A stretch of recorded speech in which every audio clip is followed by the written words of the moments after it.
Om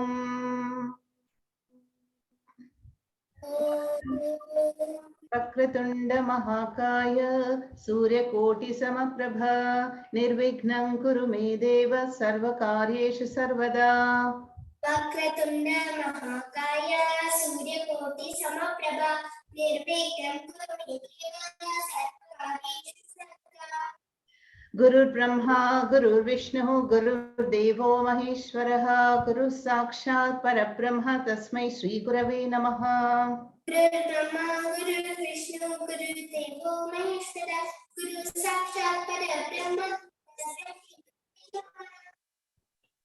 Saraswati Namastubhyam Varade Kamarupini Vidyarambham Karishyami Siddhir Bhavatu Me Sada. Saraswati Namastubhyam Varade Kamarupini Vidyarambham Karishyami Siddhir Bhavatu Me Sada. Oh. All right.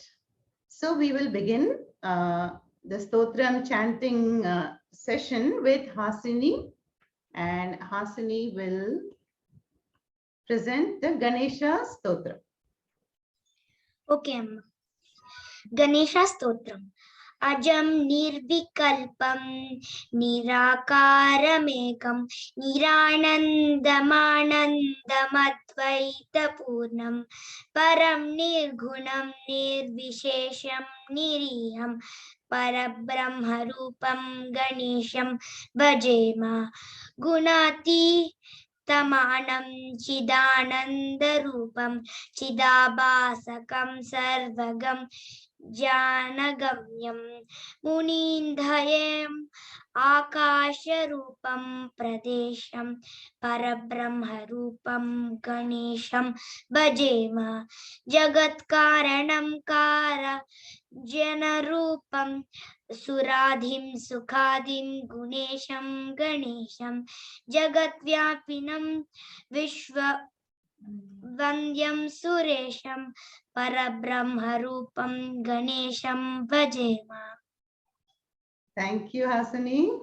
Very nice. Okay, Virat is next on Madhurashtakam.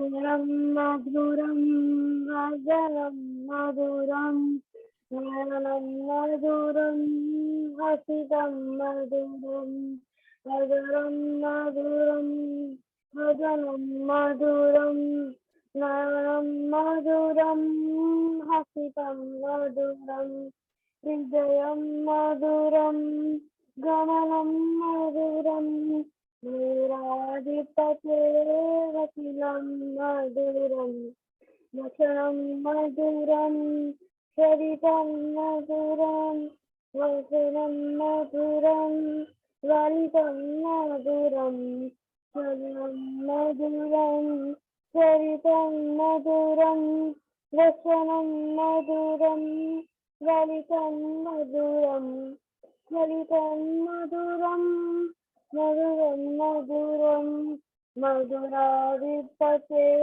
Rakilam Madhuram Reno Madhuro Renor Madhuraha Sanir Madhuraha Padau Madhuro Renor Madhuro Renor Madhuraha Sanir Madhura Padau Madhuro Nityam Madhuram Sakyam Madhuram Madhuradipate Rakilam Madhuram Gitam Madhuram Sitam Madhuram Dukkham Madhuram Dukkham Madhuram Dhuram Madhuram Gitam Madhuram Dukkham Madhuram Dukkham Madhuram Rupam Madhuram Tilatam Madhuram Madhuradipate Rakilam Madhuram Manam Madhuram Saranam Madhuram Haranam Madhuram Smaranam Madhuram Ramyam Madhuram Saranam Maduram, Haranam Maduram, Smaranam Maduram, Samitam Maduram, Samitam Maduram, Madhuradipate Rakilam Maduram, Gunja Madura, Mala Madura, Yamuna Madura, Vichi Madura, Gunja Madura, Mala Madura, Yamuna Madura, Vichi Madura, Salilam Maduram, Kamalam Maduram, Maduradipate Ilam Maduram, Gopi Madura, Leela Madura, Yuktam Maduram, Bhuktam Maduram, Gopi Madura, Leela Madura, Yuktam Maduram, Bhuktam Maduram, Krishnam Maduram, Vishwam Maduram, Maduradipate Maduram, Gopa Madura, Kavo Madura, Yashir Madura, Yashir Madura, Gopa Madura, Kavo Madura, Yashir Madura, Yashir Madura, Dalitam Maduram, Dalitam Maduram, Madhuradipate Rakilam Madhuram, Madhuradipate Rakilam Madhuram, Madhuradipate Rakilam Madhuram. Wonderful. Thank you, Virat. I like that. Madhuradipate. You have practiced well, no? Last. Good, long song, but a very beautiful song. And who is next now? It is Sai. And this is in pure Sanskritam, Gita Mahatmyam.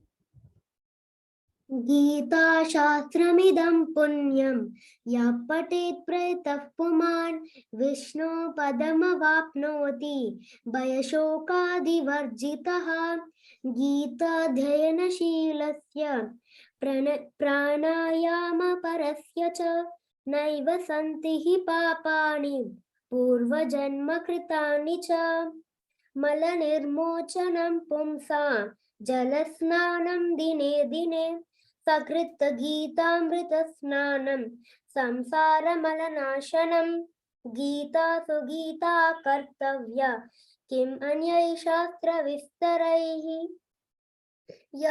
या स्वयं पद्मनाभस्य मुखपद्माद्विनिश्रिता भारतमृत सर्वस्वं विष्णुवक्त्राद्विनिश्रितं गीता गंगोदकं पीत्वा पुनर्जन्म न विद्यते सर्वोपनिषदो गावो दोग्धा गोपालनन्दनः पार्थो वत्सस्तु धीर्भोक्ता दुग्धं गीतामृतं महते एकं शास्त्रं देवकी पुत्र गीतम् एको देवो देवकी पुत्र एव एको मन्त्रस्तस्य नामानि यानि कर्माह्येकं तस्य देवस्य सेवा. Wow, wonderful. That is really good. Sai, how did you practice? Somebody helped you? Ma'am, I just took Amma's Lakshmi ma'am's audio and I started practicing. How long did you practice for this? Few times? Maybe like 5 times or something. No, like, very not good. more than 10. Okay, maximum 10 times. Very nice. That pronunciation is good. Maybe maximum 2 or 3 errors will be there, but that's all. That is great. Great output. Wonderful. Keep it up. See, Gita Mahatmyam is, the glory of the Gita, Bhagavad Gita, and why we should study it. So what Sai just chanted was the glory of the Gita. Okay, then moving on to Vishruta, who will chant. Mukundashtakam. Ready, Vishruta? Yes, ma'am. करारविन्देन पदारविन्दं मुखारविन्देन विनिवेशयन्तं वटस्य पत्रस्य पुटे शयानं बालं मुकुन्दं मनसा स्मरामि समृत्य लोकान् वटपत्रमध्ये शयानमाद्यन्तविहीनरूपं सर्वेश्वरं सर्वहितावतारम् बालं मुकुन्दं मनसा स्मरामि इन्दीवरश्यामलकोमलाङ्गम् इन्द्रादिदेवार्चितपादपद्मं सन्तनकल्पद्रुममाश्रितानां बालं मुकुन्दं मनसा स्मरामि लम्बालकं लम्बितहारयष्टिं शृङ्गारलीलाङ्कितदन्तपङ्क्तिं बिम्बादरं चारुविशालनेत्रं बालं मुकुन्दं मनसा स्मरामि शिक्के निधायाद्यपयोदधीनि बाहिर्गतायां रजनायिकायां भुक्त्वा यशिष्टं कपटेन सुप्तं बालं मुकुन्दं मनसा स्मरामि कलिन्दजान्तस्थितकालीयस्य हनाग्ररङ्गे नटनप्रियन्तं तत्पुच्छहस्तं शरदिन्दुवक्त्रं बालं मुकुन्दं मनसा स्मरामि उलूखले बद्धमदारशौर्यम् उत्तुङ्गयुग्मार्जुनभङ्गलीलम् उत्फुल्लपद्मायतचारुनेत्रं बालं मुकुन्दं मनसा स्मरामि आलोक्य मातुर्मुखमादरेण स्तन्यं पिबन्तं सरसीरुहाक्षं सच्चिन्मयं देवमनन्तरूपं बालं मुकुन्दं मनसा स्मरामि. Wow, very nice. Vishruta, very good. So how consistently she chanted, no? Every verse with the same tone and how did you practice, Vishruta, also with the audio or? Ma'am, I did not practice with my audio. Actually, my grandmother taught me.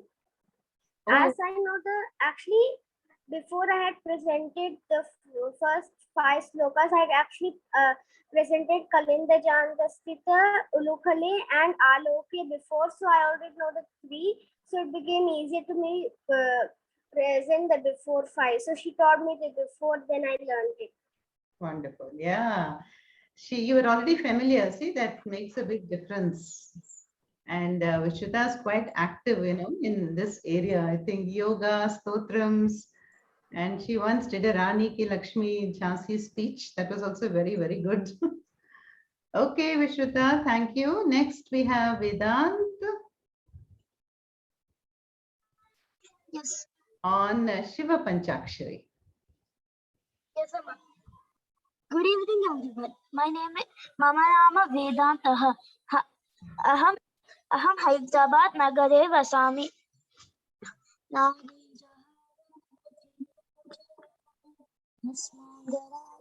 Vedant.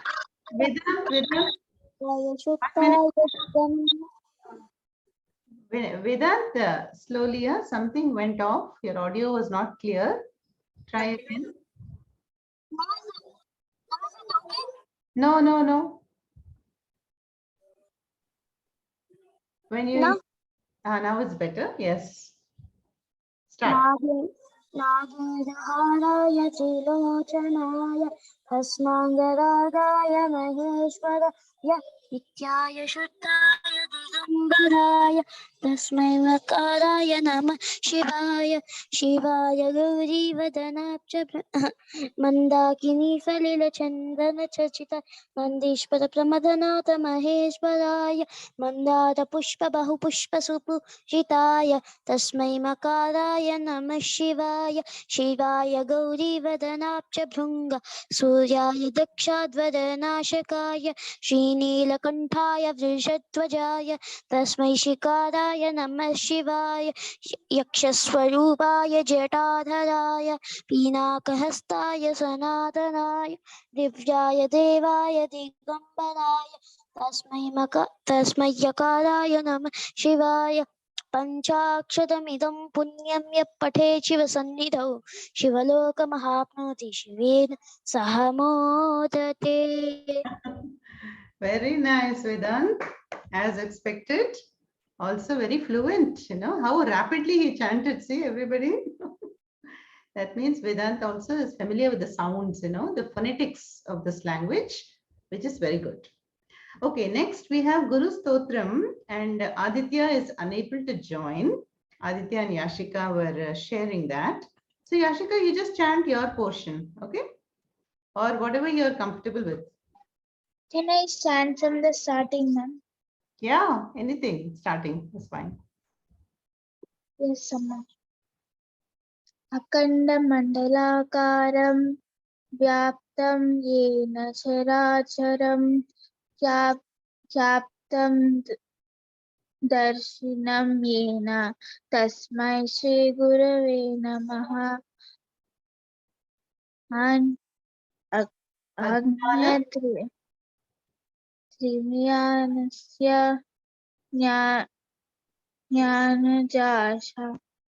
Shalakaya ज्ञानजाशलाशया Chakshurun Militam Yena चक्षुरुन्मीलितं येन तस्मै श्रीगुरवे नमः.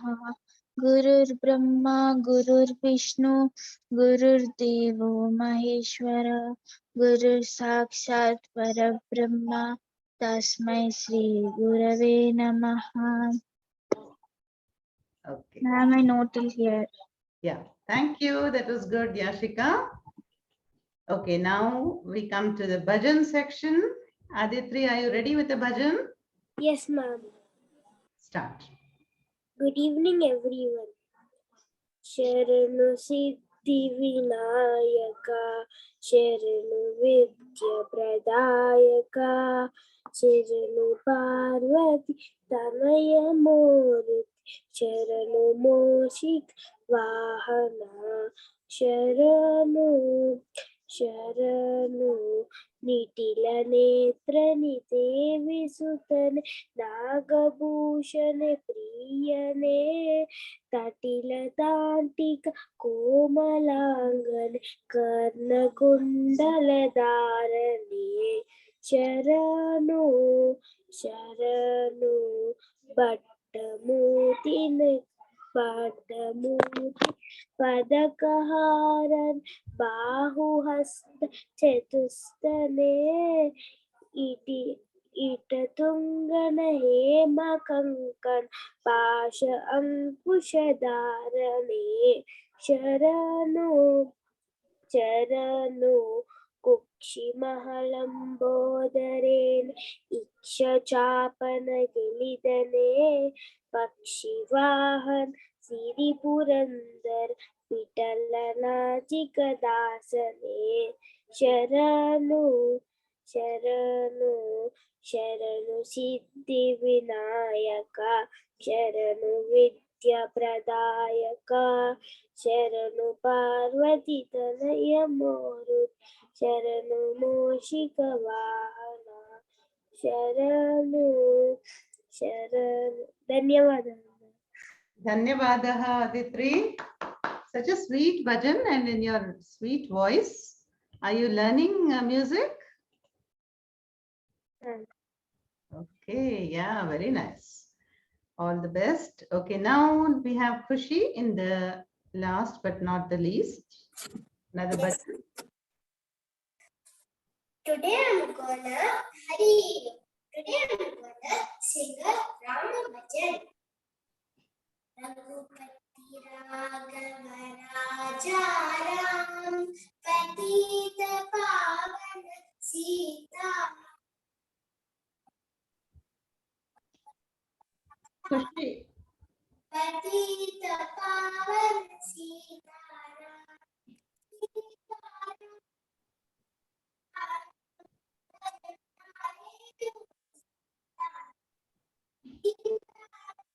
सीताराम बच प्यारे तू सीताराम ईश्वर बंदा तेरे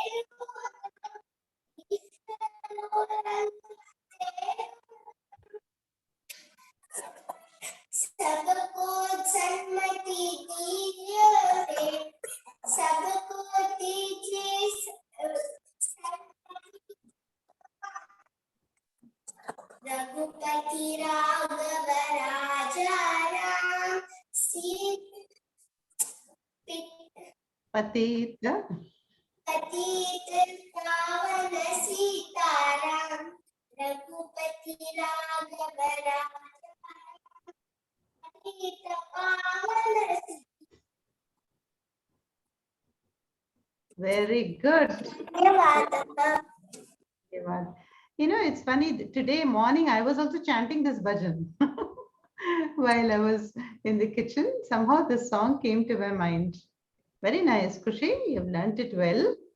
Okay, I think now I'm going to ask if Arushi and Ayushi, you want to chant some bhajan together? Yes, Arushi?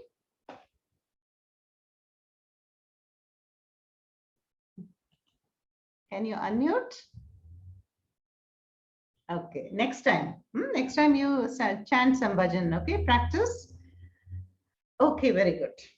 That was very nice. You all have practiced well and presented also well, okay? See, recently in the US, you know, there were thousands of students, and you know what they did? They chanted the whole Bhagavad Gita together as a mass for over 3 hours. How many verses are there in the Bhagavad Gita? 700, right? And Sai chanted the Gita Mahatmyam of 6 verses. Yeah. But these children, I think Vishruta's brother was also one of them, the second Aditya, and they all got some info. They contributed to the Guinness World Book Records, you know, for the largest chanting, for the longest duration. Very, very nice. You must have seen the video, no? It was there on social media. So, you know, so whatever we teach you in these sessions, you know, whatever Lakshmi Mami is teaching, you should practice it. Because once it goes into your mind, it will be like a capsule. It will go and sit there. And it will always help you in the future. You can chant anytime, anywhere without needing a book. So children have that power, you know, Medha Shakti, to memorize anything, any amount you can memorize. So you must please do that. All the stotrams that we have learned, Gita chapter 12, you know, everything. Okay. Now we will move on to the Achyutashtakam, no, by Lakshmi Mami. We have done 4. How about revising those 4, Lakshmi Mami? Is that okay? Yes, Amma. Yes, Amma. First we will revise. Okay. And Hema can unmute and mute. Okay, Hema? Yes, Amma. So, first volunteer, can we take Khushi? Yes, Amma. So first 4 lines, okay? I will sing and then you can repeat, huh? Correct? Okay? Ready? Yes, Amma. Achyutam Keshavam Ramanarayanam Akshutam Keshavam Ramanarayanam Krishna Damodaram Vasudevam Harim Krishna Damodaram Vasudevam Harim Sridharam Madhavam Gopika Vallabham Sridharam Madhavam Gopika Vallabham Janaki Nayakam Ramachandram Bhaje. Janaki Nayakam Ramachandra Bhaje. Thank you. We will go to the next also. You can chant second one also. Yes, Amma. Okay. Achyutam Keshavam Satyabha Madhavam Achyutam Keshavam Satyabha Madhavam Madhavam Sridharam Radhika Radhitam Madhavam Sridharam Radhika Adaram Radhitam Radhitam Madhavam Sridharam Radhika Radhitam Madhavam Sridharam Radhika Radhitam Radhika Radhitam Radhika Radhitham. Correct, correct. Indira Mandiram Chetasah Sundaram. Indira Mandira Chetasam Sundaram. Indira Mandiram Chetasah Sundaram. Indira Mandiram Chetasa Sundaram. Devaki Nandanam Nandajam Sandhate. Devaki Nandanam Nandajam Sandate. Correct. Very good. Thank you. Next two slokas. One more volunteer. Vedant, can you unmute yourself, child? Can you do it? Vedant? Yes. Ready? Yes. Okay. Can you repeat, Vedant? Yes, I can repeat it. Okay. Vishnave Jishnave Shankine Chakrine. Shankini Chakrine. Rukmini Ragine Janaki Janaye. Rukmini. Can you repeat? Rukmini Ragine Rukmini Ragini Janaki Janaye. Radhaki Janaya. Vallavi Vallabha Vallavi Vallabha.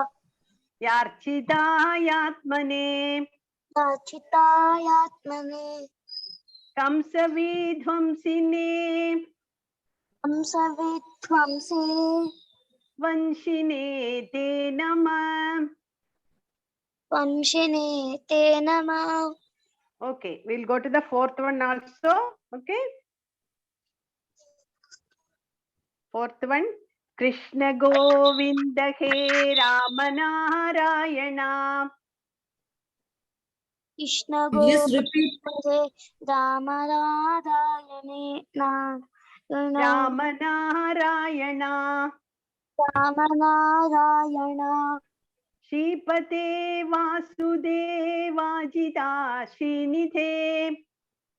Sripati Vasudev Vasudevajita Vasudevachita Srinithe. Srinidhe Achyutananda He Achyutananda Madhava Dokshaja Madhavaya Dwaraka Nayaka Dwaraka Nayaka Draupadi Rakshaka. Draupadi Rakshaka. Okay, thank you, Vedant.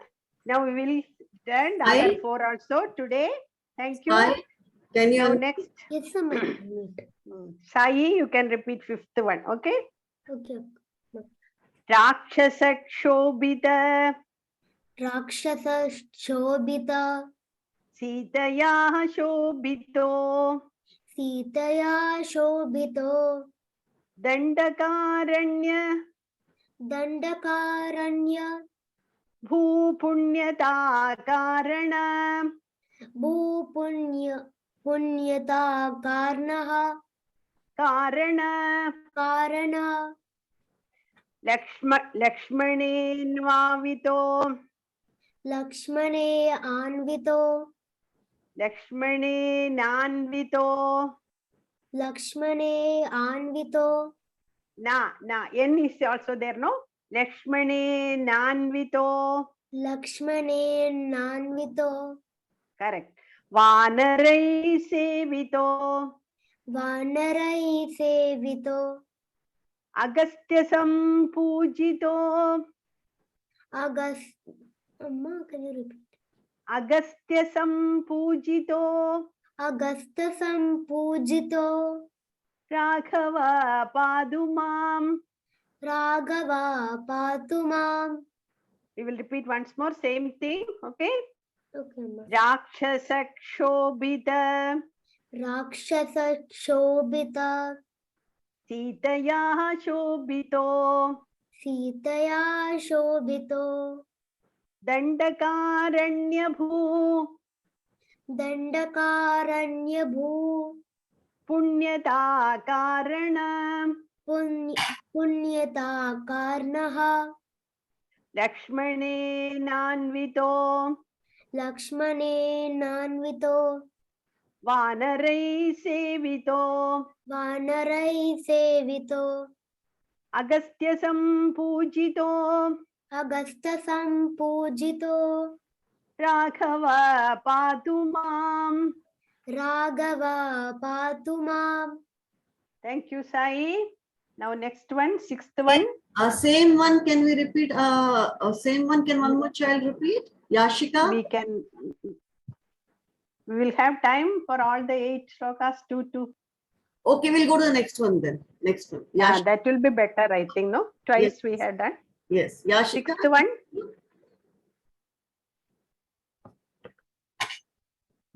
Yashika, are you ready? Yashika, can you unmute? You're not able to unmute? Yes, ma'am. Yes. Okay. First we will read Yashika. Okay. Denuka, Renuka, Rishtaka,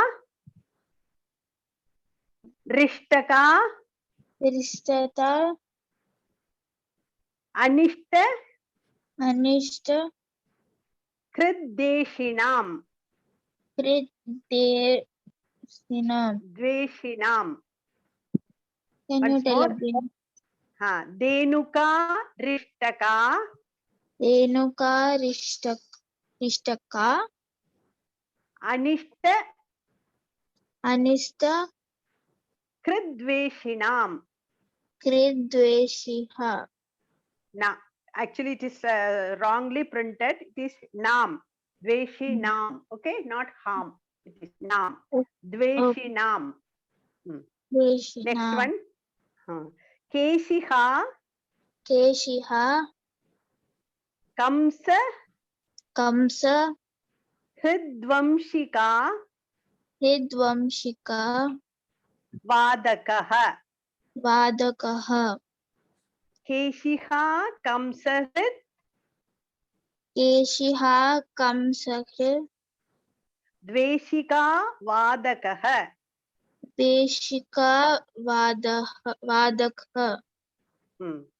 Putana, Kopakaha, Putana, Kopakaha, Suraja, Khelano. Suraja, Kelano. Balagopalaka, Balagopalaka, Patumam Sarvada. Patumam Sarvada. Okay, we will chant now. Okay.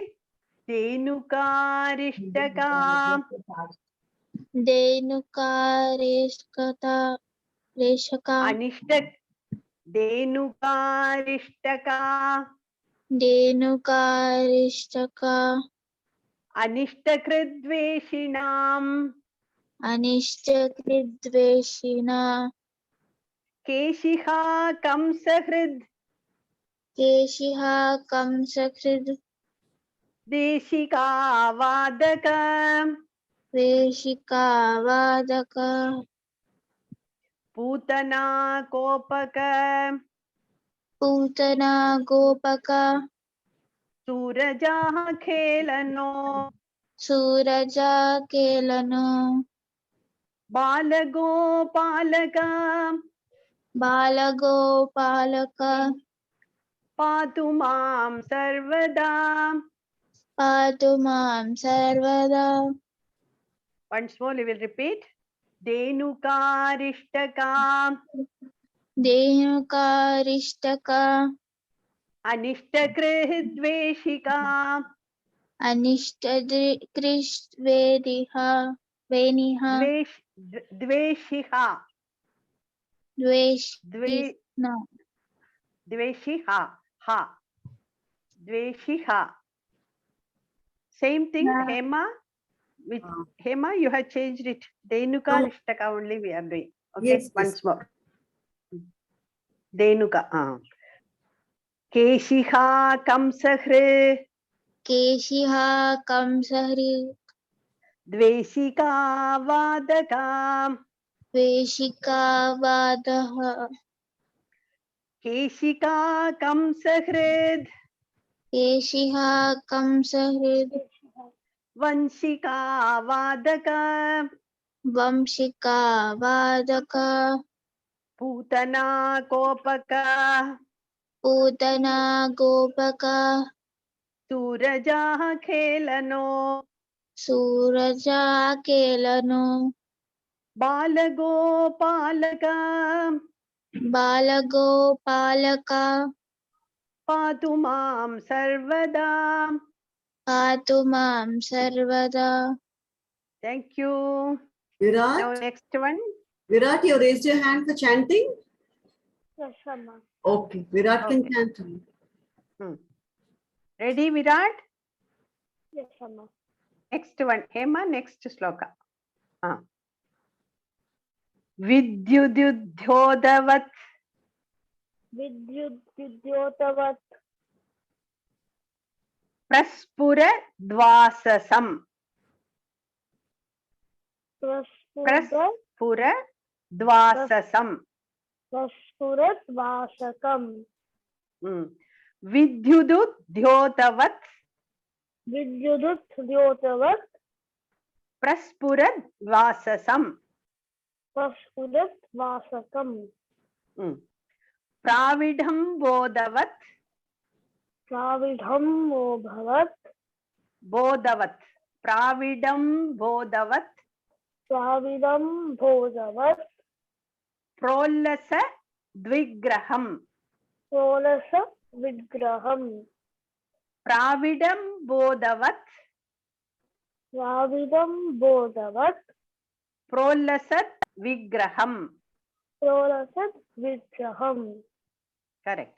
Vanyaya malaya वन्यया मालया shobito rastalam शोभितो रक्षकलम् rastalam shobito Rastalam. rastalam lohitang rastalam वस्तलम् lohitangridvayam. Lohita अङ्घ्रिद्वयम् You have to do it connected, no? Lohitangridvayam. लोहिताङ्घ्रिद्वयम् All together, correct.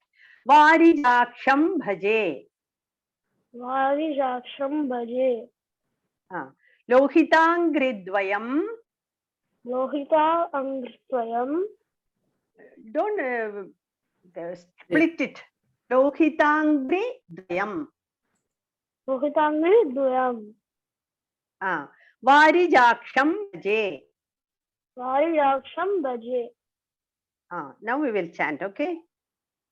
Vidyudyodavat विद्युद्युद्धवत् praspuradvasasam स्फुरद्वाससम् pravidam bodavat प्राविदम् बोधवत् prolasad vigraham प्रोलसद् विग्रहम् vanyaya malaya वन्यया मालया shobito rastalam शोभितो रक्षलम् lohitangridvayam लोहिताग्रिद्वयम् varijaksham bhaje.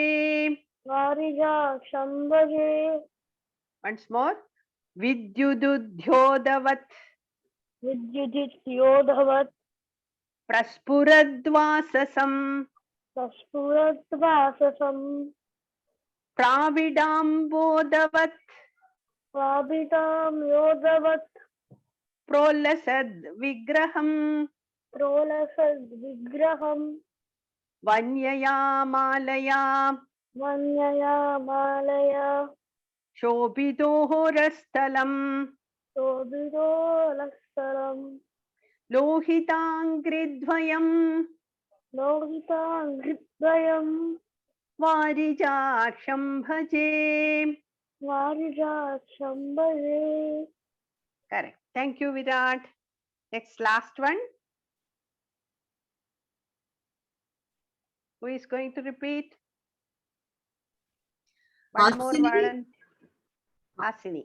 Yeah, just unmute yourself. Can you unmute? I have unmuted. Okay. Okay. Ready? Kunchitai kuntalai Kunchitai kuntalai bhrojamananam.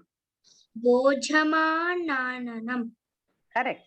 Kunchitai kuntalai Kunchitai kuntalai bhrojamananam.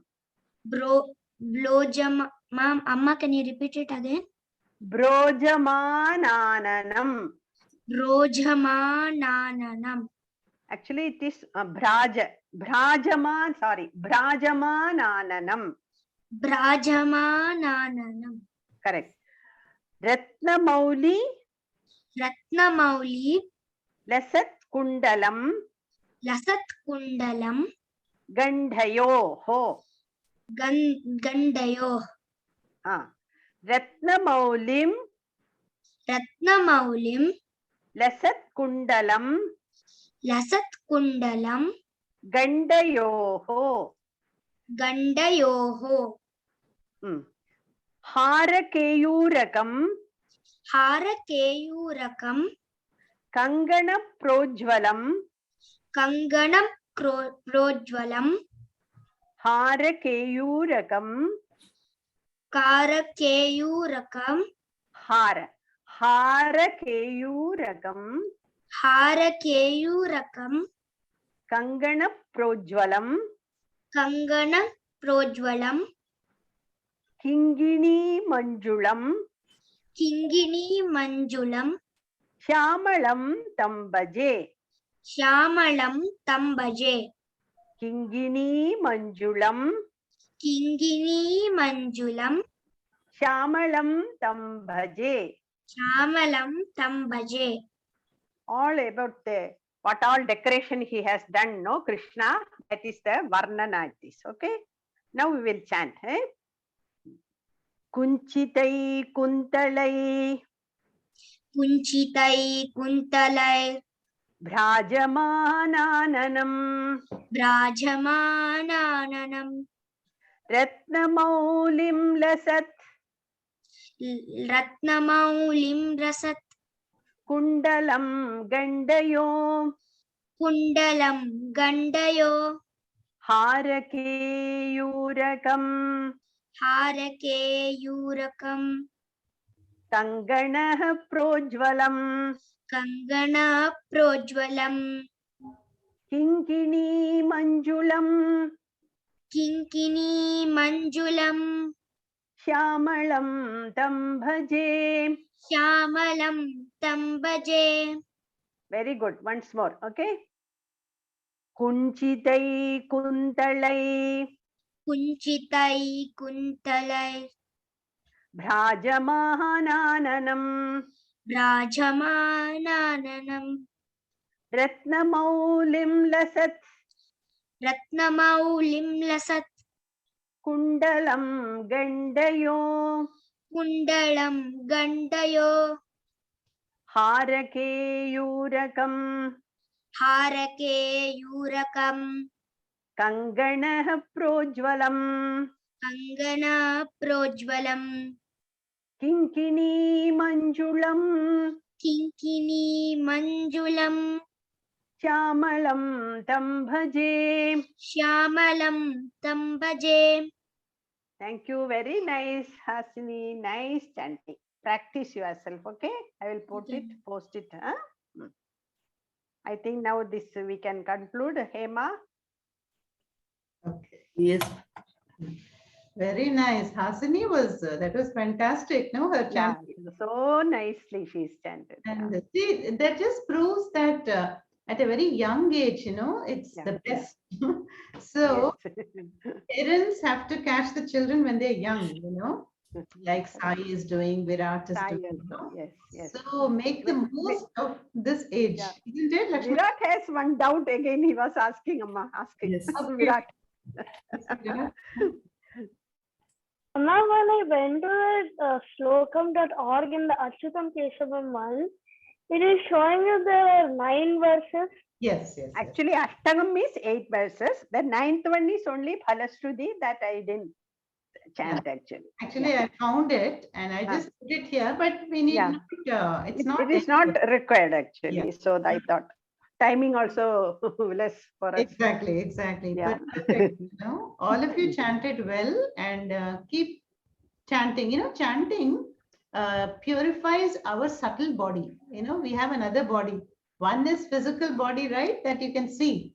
But the body that feels for you, you know, that makes decisions and that has desires, that will be purified the more we chant. Okay? So don't miss this opportunity. Chant as much as you can. Post audios in the group and listen to the audios and practice well. Okay, bhajans, any kind of chanting. All right, so now our favorite story time. Okay, with Hema. Namaste, children. Today we are going to hear the story of our beloved scientist, the most beloved scientist of India. Who is that? Dr. APJ Abdul Kalam. So today we are going to see a small story about Abdul Kalam. You know, Abdul Kalam, from his own life, from his own personal life, he has told a lot of stories to students. He used to go to schools, he used to go to colleges, he used to interact with children. He liked interacting. And there were many stories which he told what I have learned, what he has learned from his own life experience. So one such life experience we are going to see over here of Dr. APJ Abdul Kalam, which he had told to students, which he had recited the story to students. So this story talks about the transition of a person or a team from failure to success, how it happens and how we should take it. Dr. APJ Abdul Kalam, you all know, was a great scientist. He was called the Missile Man of India. He was involved in all the initial rocket planning and launching, and was a great contributor to rocket science in India. So they were going to launch a vehicle called the SLV-3, the satellite launch vehicle. We all need satellites for transmission for all our TV channels, for radio, for broadcast, for taking weather reports, and for collecting information. So Abdul Kalam and his team of dedicated scientists had come to the end of their hard work, and to the time for them to launch SLV-3. They had worked, he said that we had worked for 7 long years on this. Lot of effort was put into the making of this vehicle. And it was called the SLV-3. It was the first satellite launch vehicle of India. His whole team was ready. Everybody was prepared for the launch of SLV-3. And the countdown began. You all know how the countdown goes on? 10, 9, 8, 7, 6, 5, 4, 3, 2, 1, and lift off. The SLV-3 went up successfully into the air. The phase 1 was very successful and everybody was so happy. Suddenly there was some technical defect, and what happens?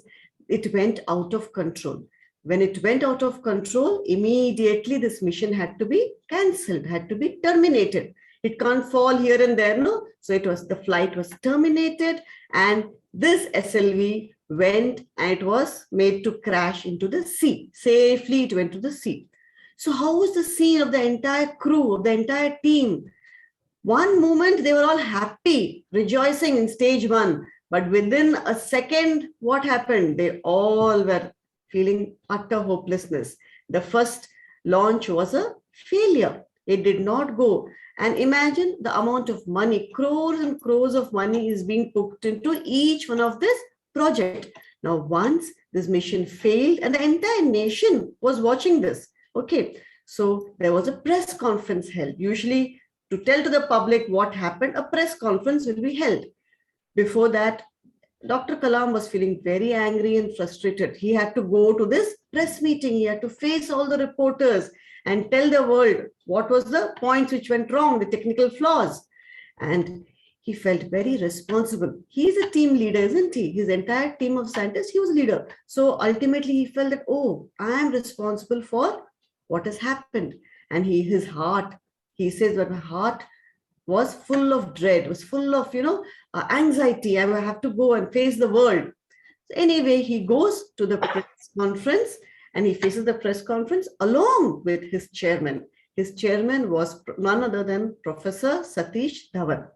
He stood there thinking of what to speak. But when the press conference started, his chairman, his boss, who the person who is the top boss of this mission, what he did, he just quietly took the mic away from him, away from me. Abdul Kalam said, I saw him taking the mic away from me.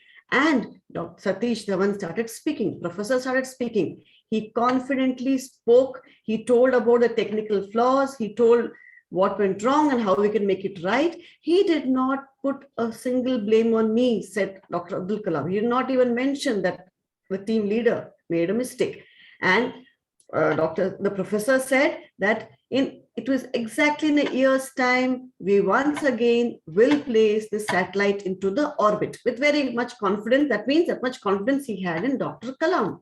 Okay, so again, Dr. Kalam and his team went back, rectified all the mistakes, again went through the entire process. And exactly 1 year later, once again, the entire nation, entire world, in fact, was watching the launch of SLV once more after 1 year on 18th July 1980. So early hours in the morning, SLV was prepared to launch. SLV-3 lifted off and it was a great success. And straight away, after the phase 1, phase 2, and phase 3 of the launch, it goes into the orbit, the rightful place where it has to be. All the great nations, the developed nations, the US, Russia, they all already had their satellites in the orbit. So we also joined that special group, that elite group of nations which had a satellite launch into the orbit. And Abdul Kalam says that was the first time in my life, I got to speak those very important words. As the leader of this team, rocket team, I spoke the most important words which I feel of my life, which were mission director calling all stations, all stages performed successfully, and the Rohini satellite is now in orbit. So with great pride for himself and his team, he says this word in front of the entire nation. Okay, and his colleagues, his team lifted him up, and now there was no misery. They all were so happy. 8 years of work. Remember, first they put in 7 years and then 1 more year. So 8 years of dedication, hard work, not seeing day, night, working on this for the nation. It's not a personal effort. It is for the nation. They all worked, and his colleagues lifted him up and went round. I believe they all took him around the launch pad, and there was a lot of jubilation. And at that moment, Abdul Kalam again has to face a press conference. Again, he goes with Professor Satish Dhawan. They both are sitting there, and Abdul Kalam requests the professor to speak. But what does the professor do? What do you think he will do? He turns the mic towards Abdul Kalam. Abdul Kalam said, I was surprised. Now, my professor did not keep the mic towards him, my boss. He turned the mic towards me and allowed me to speak. And the success story was narrated by Dr. Abdul Kalam to the entire press conference. Okay. So what does Abdul Kalam says? I learned something great from my professor, from my team leader. I learned how to be a true leader. And what was it? Thing that he learned, that a true leader like Satish Dhawan, a true leader guides his team and takes the blame when there is failure. But when there is praise, he shares the praise with his team members, which was exactly what Satish Dhawan had done, professor had done. And this was one great learning value which Dr. Abdul Kalam learned. And he said that I implemented this in my life. Forever, wherever he was a leader, he has been a leader of a nation also. He has implemented this, and this is how was his road, the first road from failure to success and how to overcome it. Okay, so this is a story, small incident of life of our president, ex-president, Dr. Abdul Kalam. And now quiz time. Okay, so I will ask for questions, 4 questions, very simple. Who will answer the first one? What is SLV 3? Can Ayushi, Arushi, and Hanish, any one of you can answer?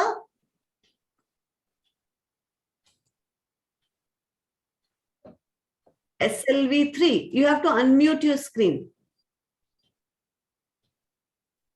You're not able to unmute? Okay, no problem. Yashika, can you answer? Who has raised the hand? Raise your hands if you know the answer, children. I can't see your hands. Virat must, yes. Sai? Sai? Ma'am, the SLV was a satellite which was launching. So what is SLV? Satellite launch vehicle. Vehicle. Very good, very good. Okay. How many years was put in the first SLV that failed? Yes. Hanshit? Ma'am, it took normally at the starting it took 7 years. After failing the first time, the second time it took 8 years, ma'am. 1 year, 1 year, 1 year. So total, 1 year. 1 year. So total 8 years. But the 8 first, years. for the first attempt, they put in 7 years of hard work. Yes, correct. Okay. How did the chairman behave on the failure of the SLV in the press conference? How did he behave?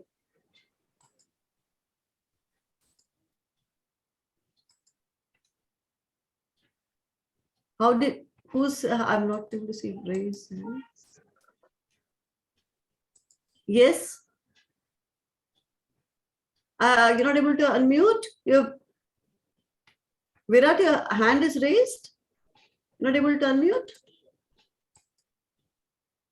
Yes, Amma, now I can unmute. The How- chairman was very confident on Dr. APJ Abdul Kalam, so he made sure he took the mic and told the entire world the news that the rocket, the SLV today as a satellite, will be launched again in exactly a year's work. And it was launched. Very good. Anybody else wants to add to this? Khushi? Amma, can I answer the next question also? We give someone else also a chance and I'll come back to you. Okay. Khushi, can you have anything to add to this? No, Amma, I wanted to say the same things. Could I answer the fourth one? Okay. What are the characteristics of a true leader? The characteristics of a true leader is to take the blame, but to share the success. Yes. Not to blame anybody when things go wrong. Take the responsibility. It's not exactly blame, take the responsibility. And when things go right, when it is like this, share with the entire team. Yes. Anybody has got something to add to this?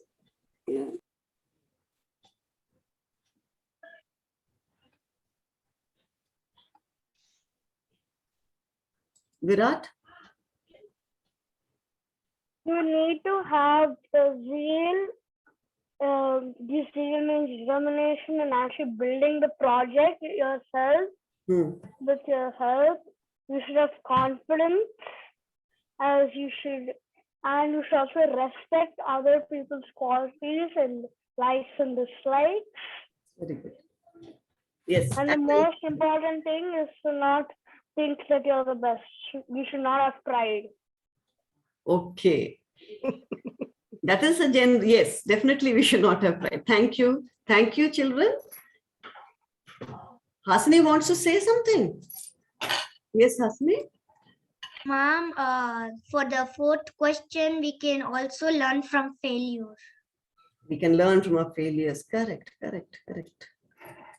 Thank you. Thank you, children. Nice answers. Very nice. You're done, Hima? Yes, Amma. Yeah, such a wonderful role model, no? Our late president, Dr. Kalam. And he was not only an expert in science, but also, you know, what we are learning now, culture. He used to play the veena, and he knew all the stotrams, the Vedic hymns. He was very interested in philosophy. No, brilliant in all the fields. No? Does anybody know the birthplace of Dr. APJ Kalam? No? Uma, yes. Uma would know, yes. Rameshwaram. Yes. And where is Rameshwaram? Anybody knows Rameshwaram? Amma, Rameshwaram is near the coast. Yeah, deep south. It's an island, you know, Rameshwaram. And yeah, okay, great. So as Hasini said, you know, see, the Bhagavad Gita actually, you know, says that there is no failure, there is no success also. Who is telling me? The society will tell me, no, I won. So you should always have the feeling that you have won, because when you have tried something, okay, when you fail, it is an experience. When you succeed, also it's an experience. And you learn from both. In fact, you learn more from failure, as Hasani very beautifully concluded the questions. No, every failure is a stepping stone to success. Nobody can succeed without failure, right? Imagine you're succeeding one after the other. Are you getting excellent grades throughout your school and college and university? Impossible. So in life, Bhagwan will sometimes push us down and then lift us up, right? So we should never get disheartened and feel disappointed, but we should say, okay, this too will pass away. And what I have to learn, maybe I neglected this part in my study or that part, and then make up for that part and then move on. Okay, onwards, forwards. Yes, Virat? Amma, I know the death place of APJ Abdul Kalam. Yeah. Abdul Kalam actually died on July 27th, 2015. He died during giving a lecture to IIM and in Shillong on stage. And then thousands of people, including Narendra Modi, the Prime Minister, attended the funeral which was held in his hometown of Rameshwaram. Correct. Thank you. Yes, I remember watching it. No, what a great man. And of course, you know, like Kalpana and such people don't really die. You know, they live on. They're immortal, right? Okay. So now we will conclude with the closing prayers. Om Asato ma Sadgamaya Tamaso ma Jyotirgamaya Mrityorma Amritangamaya Om Shanti Shanti Shanti Harihi Om Shri Gurubhyo Namaha Harihi Om